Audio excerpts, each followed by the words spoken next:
Blanche-Neige et les 7 nains. Il était une fois un magnifique château dans un pays lointain. Dans ce beau château vivait la plus belle des reines. Il ne manquait qu'une chose à son bonheur, c'était d'avoir un jour une jolie petite fille. Par une soirée d'hiver, alors que la reine cousait à la fenêtre, elle se piqua le doigt avec son aiguille. Elle essuya le sang sur son doigt avec un mouchoir et fit un vœu. « Je voudrais avoir une fille, à la peau blanche comme la neige, aux yeux plus brillants que les plus brillants joyaux, aux lèvres couleur cerise et au cœur rempli de joie, de tendresse et de bonheur. » Un beau jour, le vœu de la bonne reine se réalisa. Elle eut une magnifique petite fille. Le roi et la reine l'appelèrent Blanche-Neige. Les années passèrent, mais leur bonheur ne dura pas longtemps. La bonne reine tomba gravement malade et finit par mourir. Au bout de quelque temps, le roi commença à se sentir plus faible et vieux. Il avait besoin d'une femme auprès de lui et décida de se remarier. La nouvelle reine était très belle, mais elle avait le cœur mauvais. C'était une femme orgueilleuse et jalouse. Chaque jour, la méchante reine se regardait dans son miroir magique et lui posait la même question. « Miroir, miroir au mur, qui a beauté parfaite et pure ?» Et le miroir magique lui répondait « C'est vous, votre majesté. Vous êtes la plus belle de toutes. » Alors la reine était contente. Avec l'arrivée de la méchante reine, tout avait changé au château. À cause de ses méchantes actions, le royaume s'attirait de plus en plus d'ennuis. Pour arranger les choses, le roi dut entreprendre un voyage et s'absenter du château. La méchante reine était ravie, car le roi parti loin du château, elle pouvait agir à sa guise. Plusieurs années passèrent, et Blanche-Neige, en grandissant, était devenue une belle jeune fille.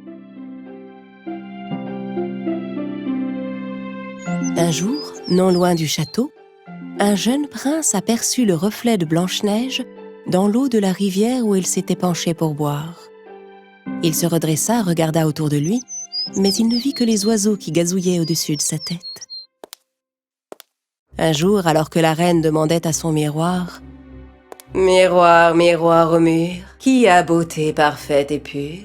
Le miroir répondit Eh bien, désolé, majesté, mais la plus belle de toutes, ce n'est plus vous.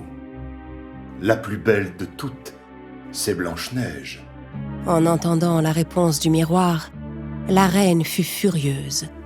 Elle appela aussitôt son plus fidèle chasseur et lui donna un ordre terrible.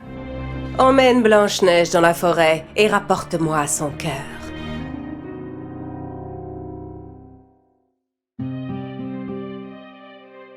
Les soldats amenèrent Blanche-Neige auprès de la reine. « Oh, ma chère Blanche-Neige, je pensais que tu devais t'ennuyer dans ce château. Sors, va prendre un peu l'air dans les bois et ne t'en fais pas. Mon plus fidèle chasseur veillera sur toi. » Le chasseur conduisit Blanche-Neige au cœur de la forêt. Il devait obéir aux ordres de la reine.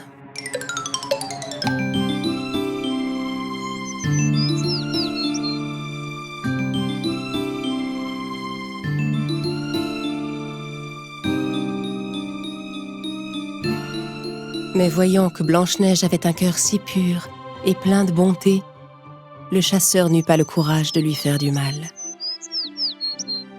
Il la mit en garde et lui dit de ne plus jamais revenir au château. Et au coucher du soleil, il la laissa dans les bois et partit. Blanche-Neige était effrayée, seule dans la sombre forêt. Elle s'assit sous un arbre et se mit à pleurer. Et puis elle finit par s'endormir. Au matin, Blanche-Neige fut réveillée par le chant des oiseaux. Tous ses petits amis s'étaient rassemblés autour d'elle. Les petits oiseaux de la forêt, qui connaissaient et aimaient leur princesse, la guidèrent dans les bois. Ils la conduisirent jusqu'à une jolie petite maison. Un peu hésitante, Blanche-Neige ouvrit la porte. était tout petit dans la maison, et elle était tout en désordre. Blanche-Neige se demandait bien à qui pouvait appartenir cette maison, mais elle n'avait nulle part où aller. Elle décida de tout nettoyer.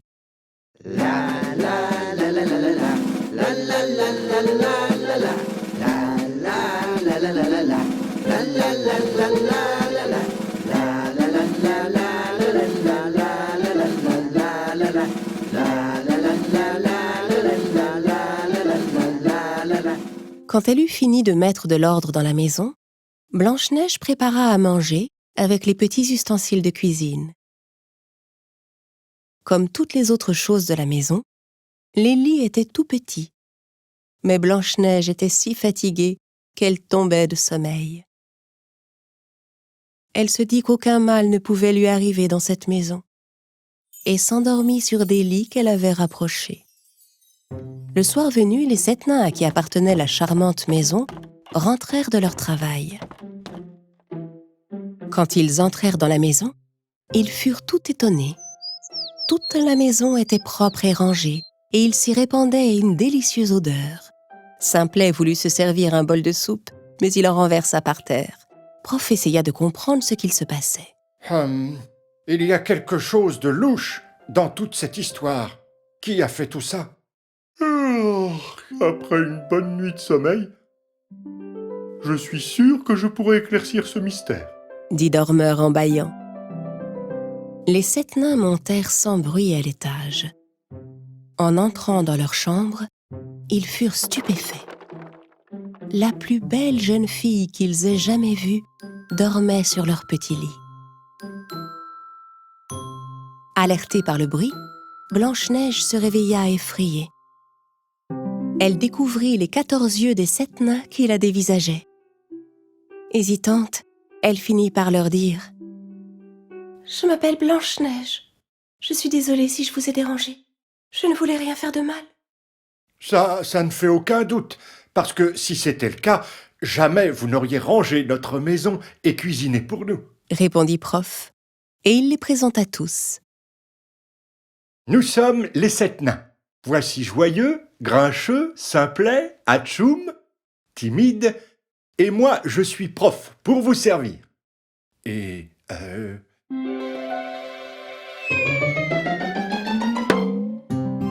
lui, là-bas, c'est Dormeur.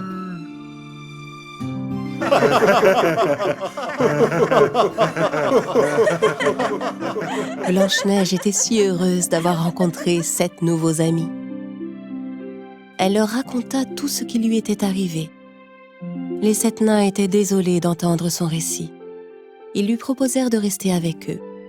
Blanche-Neige accepta de rester et les aida autant qu'elle le pouvait. Ils menaient tous ensemble une vie heureuse et paisible. Malheureusement, leur bonheur ne dura pas longtemps. Un jour, la reine demanda à nouveau à son miroir magique « Miroir, miroir au mur, qui a beauté parfaite et pure ?» Alors le miroir répondit Eh bien, je suis désolé, Majesté, mais vous n'êtes pas la plus belle de toutes, ma reine. C'est Blanche-Neige qui est la plus belle. La reine avait cru que Blanche-Neige était morte. Comprenant qu'elle avait été trahie par le chasseur, elle décida de finir le travail elle-même. Ce matin-là, comme tous les matins, Blanche-Neige disait gaiement au revoir aux 7 nains qui partaient au travail. Prof lui répéta ses recommandations. Et surtout, n'oublie pas, si jamais un inconnu vient frapper à la porte, en notre absence, ne lui ouvre sous aucun prétexte. C'est promis, prof. Mais vous ne soyez pas en retard. Alors que Blanche-Neige préparait le dîner, on frappa à la porte. Elle n'attendait pas pourtant les 7 nains de sitôt. Qui est là? Prof, est-ce que c'est déjà vous? Derrière la porte, elle entendit une vieille femme. Allons, mon enfant, je ne te veux aucun mal.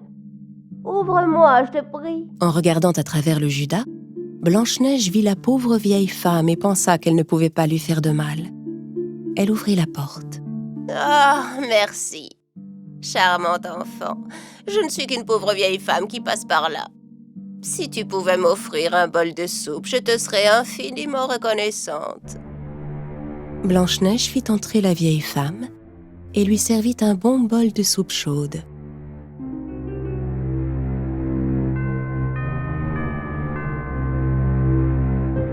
Merci beaucoup, mon enfant. Je n'ai pas d'argent à te donner, mais je peux t'offrir une de ces délicieuses pommes rouges que j'ai dans mon panier. Goûte-la, tu verras, à la première bouchée, tu te sentiras au paradis. Tentée, Blanche-Neige croqua dans la pomme. Mais à la première bouchée, elle s'évanouit et s'écroula sur le sol. La vieille femme n'était autre que la méchante reine qui s'était déguisée. Et la délicieuse pomme était en fait empoisonnée. Une seule bouchée avait suffi à plonger Blanche-Neige dans un profond sommeil dont elle ne pouvait plus se réveiller.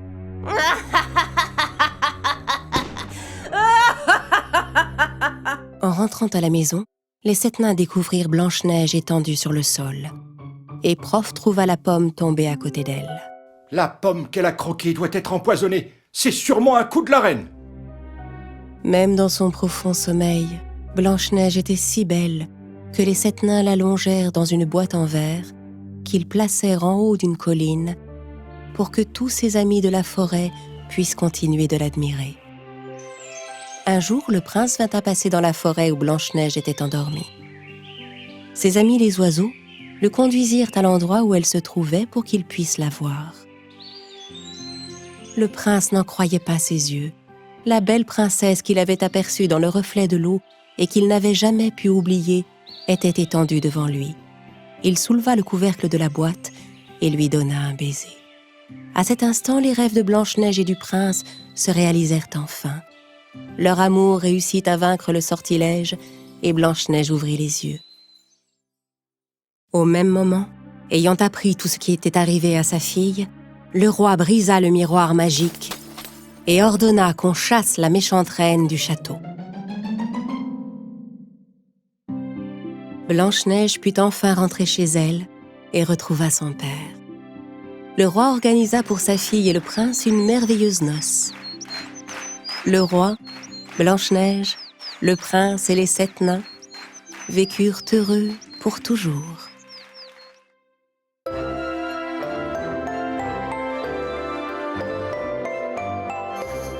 Il était une fois une petite fille qui portait en permanence un petit chaperon rouge sur la tête. C'est pourquoi tout le monde l'appelait le petit chaperon rouge. Ma chérie? Oui, maman? Tu sais que ta grand-mère est malade. Tu voudrais bien lui porter les biscuits que j'ai préparés et ces herbes fraîches que j'ai cueillies pour elle? Bien sûr, maman, je m'en occupe. La petite fille, coiffée comme toujours de son petit chaperon rouge, se mit en route pour la maison de sa grand-mère. Ne t'écarte pas du chemin en traversant la forêt des petits lapins, Lui dit sa mère alors qu'elle s'éloignait. Le petit chaperon rouge s'enfonça dans les bois en chantant gaiement des chansons. Mais pourquoi on l'appelle la forêt des petits lapins? Je n'ai vu aucun lapin le long du chemin. Le petit chaperon rouge arriva à un sentier bordé de fleurs.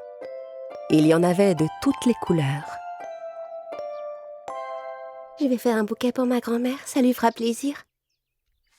À mesure que le petit chaperon rouge cueillait les fleurs, elle s'écartait peu à peu de son chemin sans s'en rendre compte. À un moment, elle entendit un bruit dans les fourrés.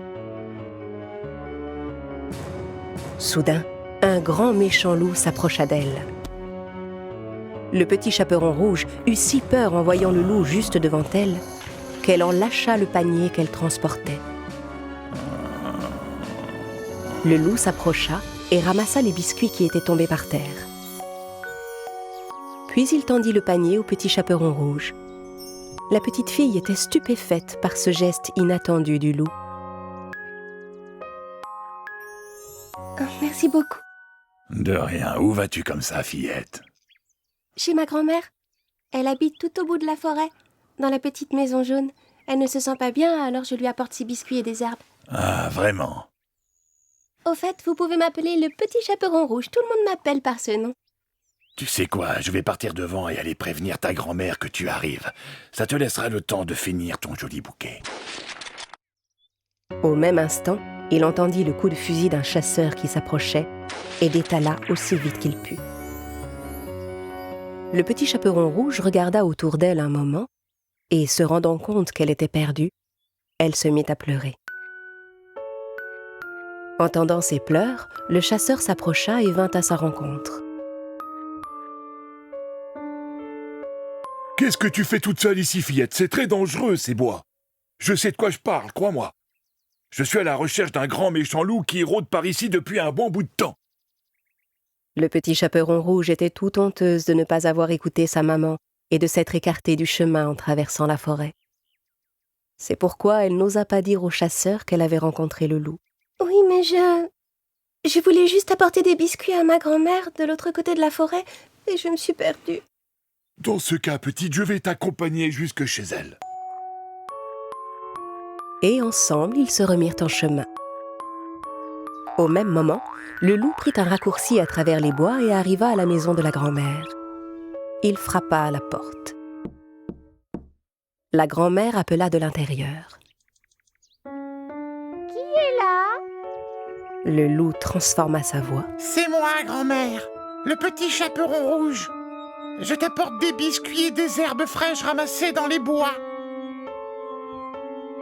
La porte est ouverte, ma chérie, tu peux entrer.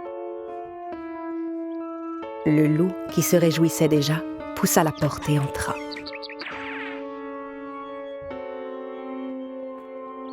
Quelques instants plus tard, le petit chaperon rouge et le chasseur arrivèrent à leur tour. « Maintenant, va, ma petite. Cours vite retrouver ta grand-mère à l'intérieur. » Le chasseur reprit sa route de son côté. Le petit chaperon rouge frappa à la porte et entendit sa grand-mère appeler de l'intérieur. Qui est là? C'est moi, grand-mère, le petit chaperon rouge. La porte est ouverte, ma chérie. Tu peux entrer. Le petit chaperon rouge hésita un petit instant.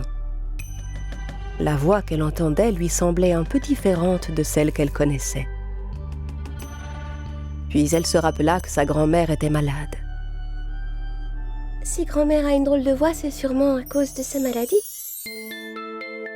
Le petit chaperon rouge poussa donc la porte et entra. Le loup était allongé dans le lit, déguisé en grand-mère. Comme il avait pris soin de tirer les rideaux, il faisait sombre dans la pièce. Avec son bonnet de nuit et ses lunettes, le petit chaperon rouge ne pouvait pas le reconnaître. Comme c'est gentil, ma chérie, de t'être donné la peine de faire tout ce chemin pour m'apporter de quoi manger. Viens par ici que je puisse te prendre dans mes bras. Allons, mon enfant, approche-toi un peu plus près. Le petit chaperon rouge déposa son panier par terre, mais n'osa pas s'approcher trop près du lit. Sa grand-mère lui paraissait vraiment changée. Grand-mère, pourquoi as-tu de si longs bras? C'est pour mieux pouvoir t'enlacer, mon enfant. Grand-mère, pourquoi as-tu de si grandes oreilles? Eh bien, c'est pour mieux t'entendre, mon enfant. Mais grand-mère, pourquoi as-tu de si gros yeux? Mais voyons, c'est pour mieux te voir, mon enfant. Dis, grand-mère, pourquoi as-tu des dents pointues? Allons, ça va de soi, c'est pour mieux te manger, mon enfant. Le loup sauta hors du lit et se rua sur le petit chaperon rouge. La fillette comprit alors que ce n'était pas sa grand-mère qu'elle avait trouvée dans son lit, mais le grand méchant loup qu'elle avait rencontré en chemin. Heureusement, le chasseur entendit les cris du petit chaperon rouge. Et il se précipita vers la maison. Il entra chez la grand-mère et assomma le loup aussitôt. J'y ai mis le temps, mais je t'ai enfin eu, mon grand méchant loup. Cette fois, tu es entre mes mains. Le chasseur ouvrit le ventre de l'animal et délivra la grand-mère. Merci, monsieur le chasseur, vous nous avez sauvé la vie. Ce n'est rien, voyons. Mais tu dois me promettre qu'à l'avenir, tu ne désobéiras plus jamais comme ça à ta maman, ma petite.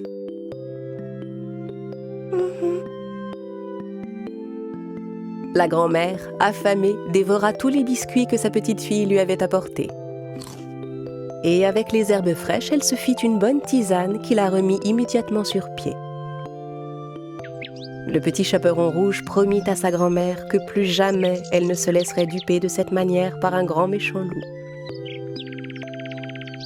La fillette reprit la route dans l'autre sens pour rentrer chez elle, en chantonnant gaiement. En chemin, elle croisa à nouveau le loup que le chasseur avait obligé à nettoyer toute la forêt. En voyant le petit chaperon rouge, le vilain loup eut vraiment honte de ce qu'il avait fait. Et la forêt des petits lapins redevint ce qu'elle était auparavant, pleine de joie, de fleurs et de petits lapins.